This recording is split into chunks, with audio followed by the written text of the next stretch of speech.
Yo, what's up everybody? We're going to be starting a new segment here on this page. And that new segment is going to be, what can black people learn from history? So that we don't fall into the trap of, if you don't learn history, then you're doomed to repeat it. Now, we won't just learn about black history, as this is made during Black History Month and is a great time to kick it off, but we will learn about what we can do from all history, what we can learn from all history, and how we move forward. Now, I will say this, even though I respect the ideas of the people who started Black History Month here in America, of course that history is very westernized, that is taught, and that history is very much utilized to keep the mindset of black people trapped into just Western culture and trying to emulate Western culture. So these videos on history will be set up in order to make black people realize how they can better themselves by utilizing all histories and moving forward with that. So stay with me, stay with me.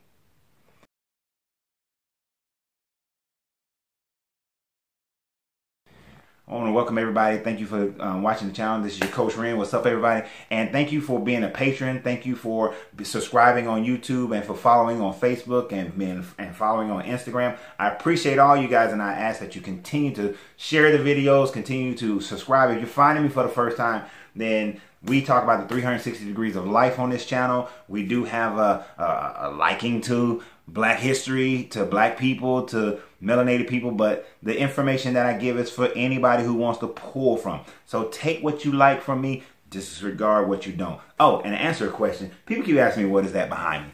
Those are African bows and an African mask, which is it's very appropriate for this video today.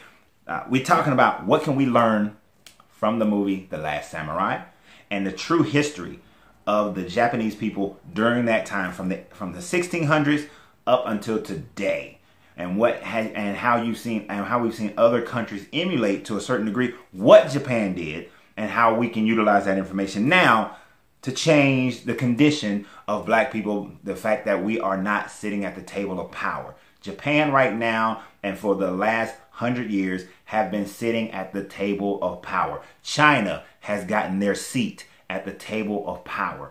We have to get our seat at the table of power, have our own butler bringing our own food, not letting somebody else bring our food to us, not hoping and wishing that somebody gives us a share of theirs, but bring our own food to the table. And I have the ways that we can get that started. And I welcome anybody else and everybody else who has a way to make the playing field fair. Not even, but fair. A fair opportunity to get there. All right. Now, in order to get there, it takes a lot. And you have to buck the system. And you have to stand in the face of the oppositions that tell you that you can't do it, you won't do it. Even the oppositions within our own group, within our own cultures, that are going to war against each other, saying that you can't do it, or my way is the only way, better way to do it. So let's take a brief step back in history for understanding what was portrayed in the movie The Last Samurai, which is one of those historical movies that does take some artistic licenses, but is very accurate in the context of its message. So let me give you a little brief breakdown of this. And if you want one more in detail one, there's a channel that I subscribe to called History Buffs. He does a very good breakdown of The Last Samurai and its historical significance, what happened, how accurate the movie was. So I'm going to use some of the terminology that he talked about. I'm going to use some of this, basically the wording that he used. So all credit due to the History Buff channel. But when I first saw this movie, because of my upbringing in martial arts and because of my military training, when The Last Samurai came out, it was one of those movies that I said, oh, let me go see it because I want to see how accurate it is to the history of the Bushido Code and to imperialistic Japan. And what I found, that the movie was, for the most part, I'm going to say 90% very accurate. The characters, the real life people that the characters are based off of was 90% accurate. It does have its inaccuracies, as all history oriented movies will have. But so let's break it down. What was going on in Japan? How have other nations used that same idea? And what can we do in order to improve the condition of melanated people around the world by the thoughts and ideas of this movie? So I'll try to keep it brief. Now, to give you the right context of the time frame, you're right. You're looking at around 1603. Around 1603, Japan outlawed any foreigners from coming into the island of Japan. They went straight isolationist. Okay, right around 1603 is when that happened. Now, from 1603 for the next 100+ years to about, I think it's like 1613, around that time frame. I mean, 1713. Japan fought wars. The different dios, which is like wars, militias, states, countries within Japan, were all fighting one another. They were led by the samurai. Right? Each one is led by the samurai. They're led by a shogun, who the samurai were the warring class, the fighting class. Now, they warred for a little over 100 years. They warred. And then finally, the war was brought to an end. There was one emperor who was established, one shogun established over Japan, and even more. And then around 1738, a Christian uprising occurred. Yes, a Christian uprising occurred. That's important for a reason. And they destroyed, I hate using those propaganda terms, but they destroyed the Christian uprising, and Japan became even more isolated, now to the point where not only were they isolated from trading with Western countries, and anybody and people who come on their shores were immediately put to death, but their other thing was no one from Japan could leave. If you was caught trying to leave Japan, you would be put to death as well. So the people were trapped on the island, basically. No one got kicked off the island. So they were strict isolation. And for the next 100+ years, they lived this isolationist situation where no one left, no one came in. They still maintained the same feudal lord type of situation, culture. Their technologies did not advance and keep up with the world that was going on around them because they were strict isolationists. Now, right at 1853, Commodore Matthew Perry shows up from America with 5 heavily armored ships. These heavily armored ships were light years from what it would be the same way when if America right now were to go to the Aboriginal people. Let's say the Aboriginal people still controlled all of Australia, but they were still using, bows and arrows and boomerangs and other kind of weapons like that. Or the Maori people were still using, axe and battle axes and things like that. And a country like America with machine guns and everything showed up. Then, although the Japanese people, proud people, ready to fight, the samurais, many of the samurai clan was ready to fight Matthew Perry and his people. The emperor and Matthew Perry had, let me not do that yet. But what happened was Matthew Perry came. He said, you will open up your trade lines. You will open up trade to the Western world. And Matthew Perry told them, I will be back in a year with even more ships. I'm going to give you a year to think about this. So he leaves. And in a year, 1854, he shows back up with 10 ships.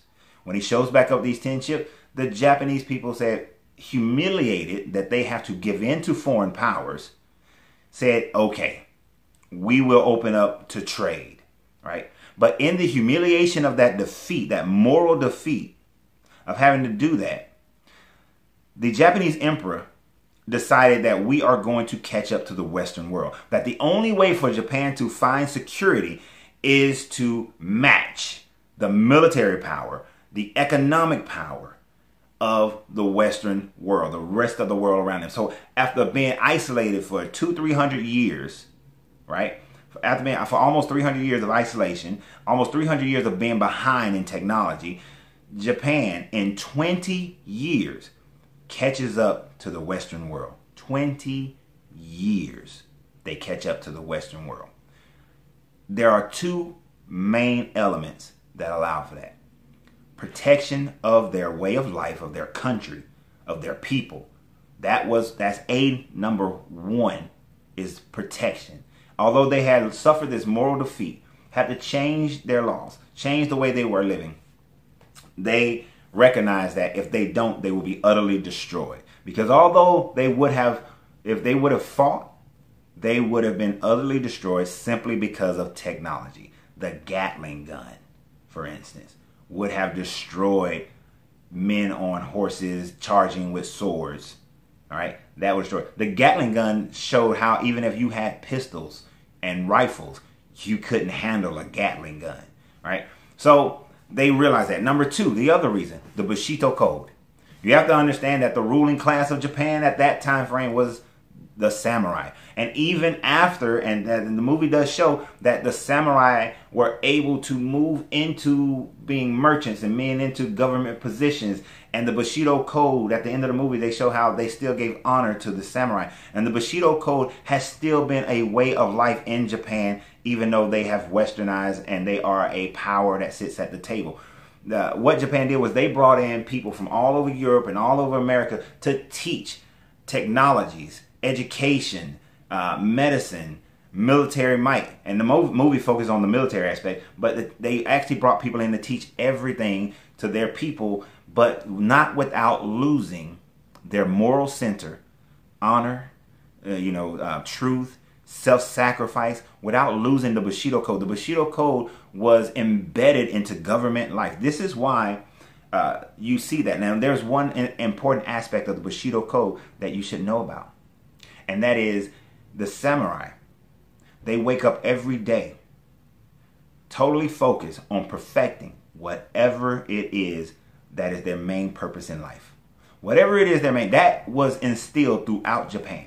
This is what the samurai represented to the Japanese people then, and even after westernization came to Japan. That if you were a merchant, you perfected being a merchant. If you were a janitor, you perfected being a janitor. As the Tao says, the journey of 1,000 steps starts with the first step. The building of a wall of 10,000 bricks starts with one brick. As Will Smith alluded to in a story about him and his father, that every day he didn't focus on building a wall. Every day he focused on laying that one brick as perfectly as possible.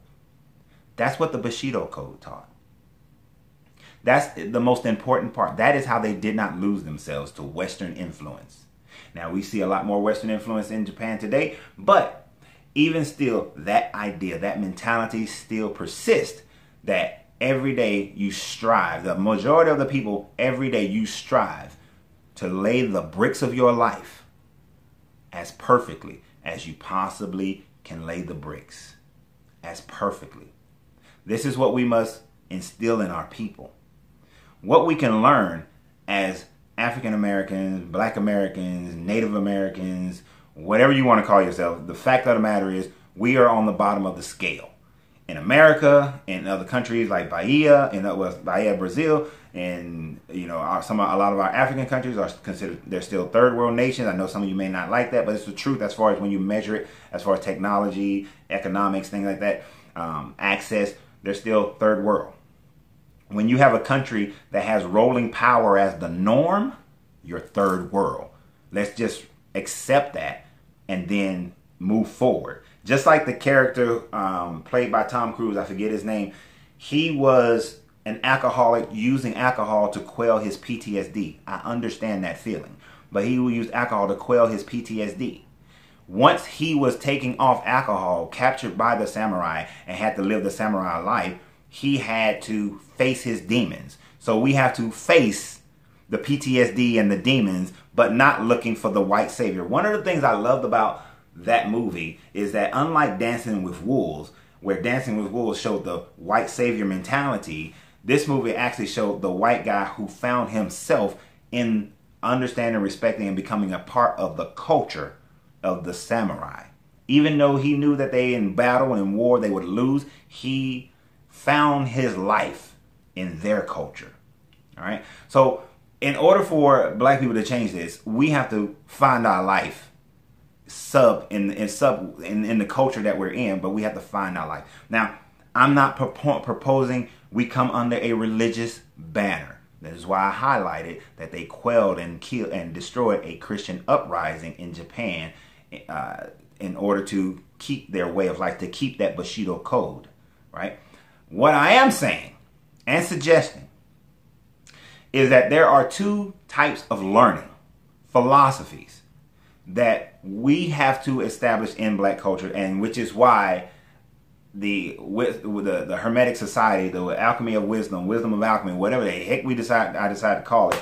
But this Hermetic Society in black people, in the culture, in every culture of black, must be established. Because what do the Hermetics teach? They teach similar to the Bushido Code. They teach similar to you perfecting each step of your day.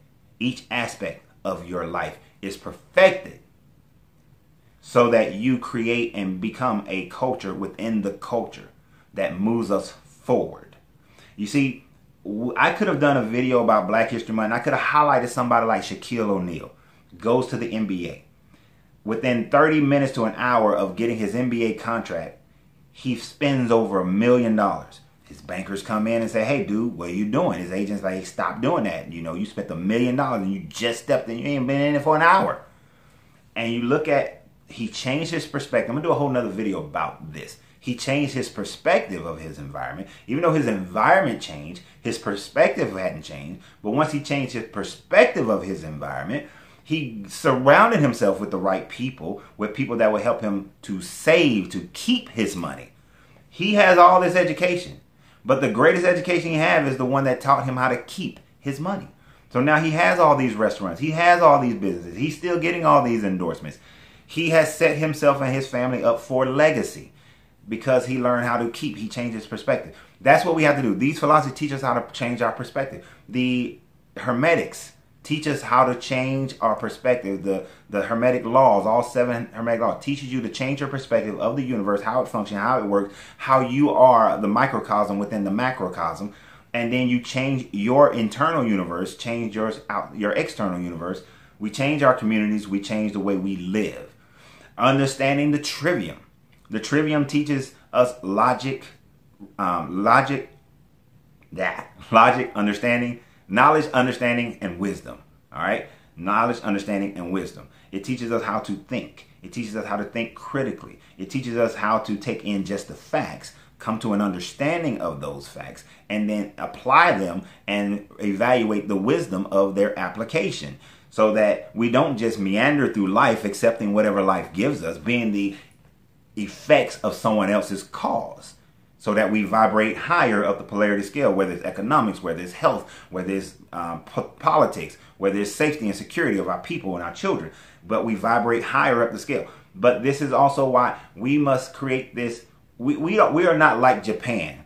We're not like China. Over the last 50 years, ever since Russia fell, ever since the USSR fell, China realized that communism in the same format of the Russian, the isolation of communism, the same way Russia did, their mostly isolationist communism, was a failed attempt. So China, after the USSR fell, began to strip away its communism and have a communist capitalist kind of mentality, brought in the business, brought in the learning from Western cultures, from capitalist countries, and now China sits at the table. What, 50, 60 years later, China is sitting at the table. Botswana found this cache of diamonds after they gained their freedom in the early 70s. A few years later, found this huge cache of diamonds, and they have been internally educating their people, going from a low percentage of literacy to now in the 70s, 80% of literacy, and it continues to climb. It may even be higher now.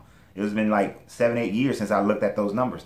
But they have been progressively industrializing, progressively taking their people out of the bush and into the cities and modernizing. They've done an amazing job of doing that over the last 50 years that they've had an incredibly stable government, because they've been every president, for the most part, has implemented change, but also maintaining the culture. Now, of course, there are religious ideas that are dominant in most of these countries, these African countries, and I will say, to a certain degree, it has been a hindrance because it projects the savior mentality, when the savior mentality is internal. And the Hermetics and alchemy and the trivium will teach our people within their own religion. I'm not trying to take anyone from their religion. If Jesus keeps you from killing my kids, I say it over and over again, then keep your Jesus. If Allah keeps you from breaking into my house and stealing all my stuff, then keep your Allah. What I'm talking about is within your own psyche, culture, religion, whatever. Let's implement. I will even if I got to do it by myself, implement the hermetics, implement alchemy, and implement the trivium into our culture so that we learn how to take control of our minds, take control of our body. Therefore, we will take control of our houses, our community, our families. We will take control of our nation within a nation. We will be able to work with countries like Haiti and Botswana and Congo and countries like that to help them change and re-engineer and catch up to the rest of the world so that they can sit at the table. Sit at the table with their own food, not with the food from another country, but with their own food, and say, this is the will of our people. This is the will of our nation in order to satisfy and satiate our people so that we're not left behind, that we're not put in a position where 5 ships shows up and demands something from us. We will do that because we don't have a home country in America. We must do things in America to build a culture within the culture.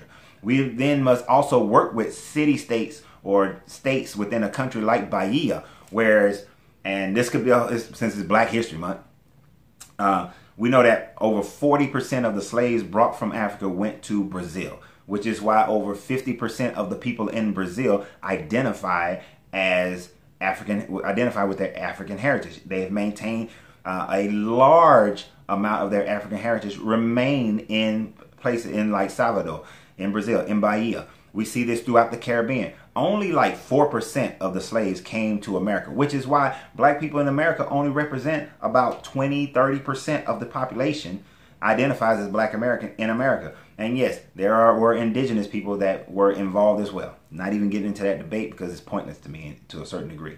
It's true, learn our history, but what are we benefiting from it if we're not moving forward? So my thought process is we must work with these countries where, like in states like Bahia, we must work with Haiti, we must work with Jamaica, we must work with Ghana and Guyana, we must work with Botswana and Congo and South Africa and Nigeria. We have to work with these countries, the ones that have countries or city-states that they can control, and the influence of Black Americans, Black Europeans, Black Australians, those Blacks who are being in these Western countries. Just like Japan brought people from all over the world into Japan to teach, learn, and uplift them, to catch them up, we can do the exact same thing, but on a broader scale than just one country. We can do it for many countries, establishing multiple homelands. That is the plan. That is the hermetics. That is the alchemy of life for Black people. Not so that we become dominant, not that we suppress anybody, but so that we sit at the table equally in power, so that the protection of our people and the protection of our way can be established, so that we cannot ever, ever be put into states of slavery, either mentally or physically, so that is the world that we're looking at. And if Japan did it in 20 years, we can get it done in the next 50 years. We can get it done in the next 50. I honestly believe we can get it done sooner. And that's what I'm looking for. It's not going to be one of those things that happen after I die. We're not having that. And I'm 47. We can get this done in the next 20 years. So I look forward to it. That's my contribution to Black History Month.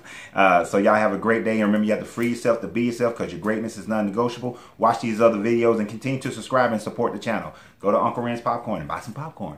Have a great day.